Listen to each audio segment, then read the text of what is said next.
Ladies and gentlemen, I'm joined in the pits right now at Pittsburgh's Pennsylvania Motor Speedway by this young driver right next to me, driver of the 5X in the Always Safe Flagging and Traffic Control Young Gun Division, Kiersten Chernik. Kiersten, welcome to the pits here at Pittsburgh's Pennsylvania Motor Speedway, Rappin on Racin, or wherever you at home may be watching this. Thanks for joining me here today. You're welcome. So, Kiersten, getting started here. Let's talk about you for a second. You know, you're a young competitor here, a female competitor, which is always great to see. You young guns, you have a ton of female competitors in that division. It's really cool to see. Let's talk about Kiersten for a second, though. What do you like to do, outside of racing? What's life like outside of racing for you? It's all right. Balancing school's pretty much the only hassle. Now, I know it's impolite to ask a woman's age, but how old are you? Gonna be 16 on July 19th. July 19th, you'll be 16 years old, so you don't even have a driver's license, learner's permit, anything like that, right? And you're racing on a big half mile like this. What's that like? It honestly feels great to be able to do something like this at such a young age. Now, when you were younger, did you always know that this was eventually going to happen for you? Did you know that you were eventually going to end up behind the wheel of a car? Yeah. Always being able to be here and watch my dad, I just felt like that was something I wanted to always do. So that's the other thing. You kind of grew up in a racing family. You've been around it. Your dad, Ken Chernik, has been doing this for a while now. So what was it like growing up in a racing family like that? It's really fun. Being at the pits every Saturday, getting to watch my dad race and work on the car, it's always just fun. Now, friendships, like, you're growing up in racing, you're kind of used to that and everything like that, but like your friends in school might not be as familiar with that or have an idea of what that life truly is like. So what's it like kind of introducing them to that aspect or, getting pulled away from that family racing aspect? Last year was probably the hardest because I had a lot of friends and it was hard trying to hang out with people and be here and try to get work done on my car. But this year, I don't really have that many friends. I just focused on what I wanted to focus on, so it's easier now.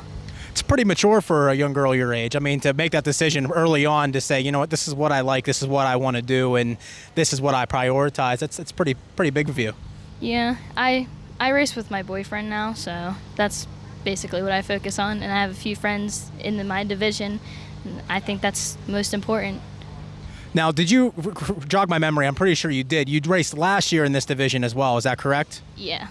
So this year being 2022 now, you started the year off strong. You showed a lot of speed early on in the season. You could see the leaps and bounds improvement in your driving, not only your ability but your speed as well.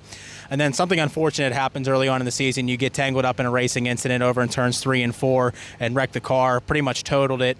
But you kind of come away with a little bit of an injury. What was that like? Kind of just to have that happen all at once, especially early on in the season.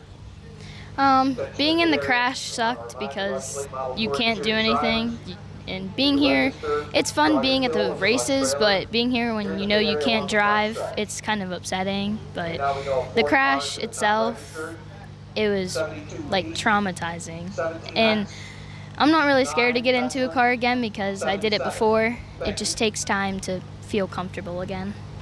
Now, in that accident, you had a spinal fracture. So, but it's funny. I probably shouldn't be telling this in case your doctors at home are watching. But you come out 2 weeks later, you're carrying a tire for your dad for the late model, and you just had this overwhelming experience, and you're right back at it, kind of unfazed. You said it was traumatizing, but I tell you what, you wear it well. You don't really show it well.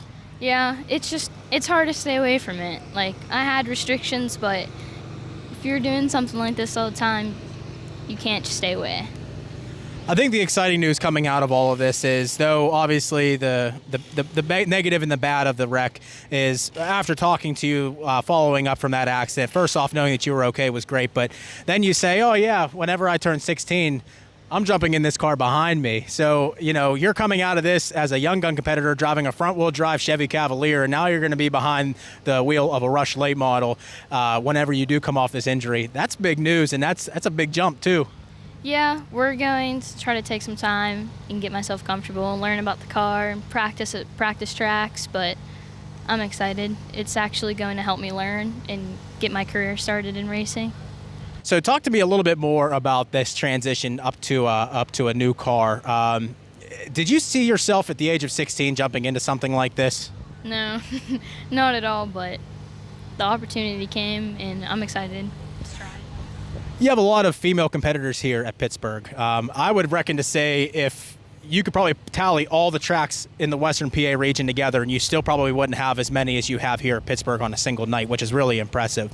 Did you have any young female competitors, or just even competitors in general, that you looked up to throughout, your childhood and where you're at now to kind of, inspire you or to kind of measure up to? I always grew up watching NASCAR, so most of the NASCAR racers is what I looked up to. Okay. Is there one in particular that you looked up to, or a couple in particular? Do you have a favorite driver? No, not really. Okay. So not really a favorite driver, but that's pretty cool. I mean, it's cool that though you still have that respect for NASCAR, for the asphalt stuff, that you find yourself here on dirt. Would you ever want to get into an asphalt racing kind of situation? No, I like sticking with the dirt. What about it, interests you so much? I really can't even tell you. Like, it's just more interesting to me. It seems better than asphalt, I guess. I can see that. And I think fans at home that are listening or watching probably can relate to that as well. But there's some out there that are sticklers, and they love their asphalt. And hey, who can blame them, right? So talk to me about the future of Kiersten Chernik. Like, what do you think you see yourself doing here in the upcoming years? Obviously, this is a big jump, and I'm sure your primary focus for at least the next few years is going to be on this program and building it and building yourself. But what's the ultimate goal here for you? To be able to win.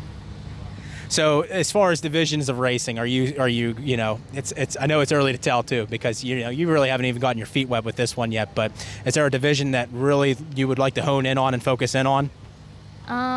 A sprint. You want to race a sprint car?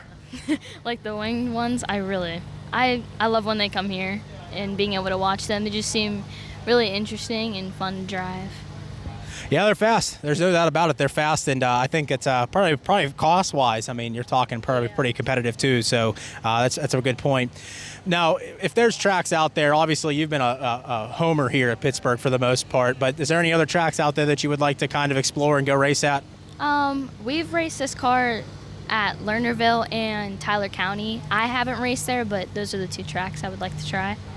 And those are interesting tracks because, Pittsburgh, giant half-mile track, a lot of speed, a lot of fast racing. Lernerville, you're kind of in between there because, you got a little bit of a tighter track, still big, still carry a lot of speed, but it races a little bit different. Then you got Tyler County, quarter-mile bull ring. I mean, you're really expanding your horizons here. Yeah, the bull ring is definitely, I saw that, and that looks really challenging, but it's just something I would like to eventually try. So, you're still 16 years old. You're still in high school. There's a life, as we kind of talked about a little bit earlier on in this interview, about what's life like outside of racing. If we could all have a dream of being a professional race car driver, I think we'd probably want to achieve that. But also being realistic too. What about after high school for Kiersten? What are you thinking that you're going to want to do? Well, this year I'm starting a criminal justice program at CCBC, and then after that I would like to be a K-9 unit officer. So you're getting into law enforcement. Yep.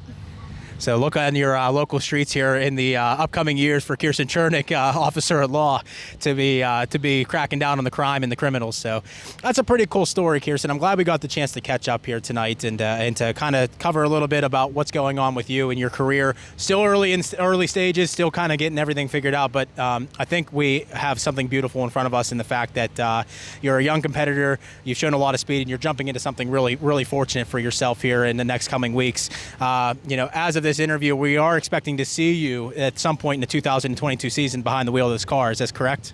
It might not be this year because I still have to be able to learn about the car and practice, but we'll be there eventually. You'll be there eventually, and I'm sure the fans will be happy to see it when it happens. Ladies and gentlemen, this has been an interview with Kiersten Chernik, driver of the 5X, Ken Chernik-owned 5X.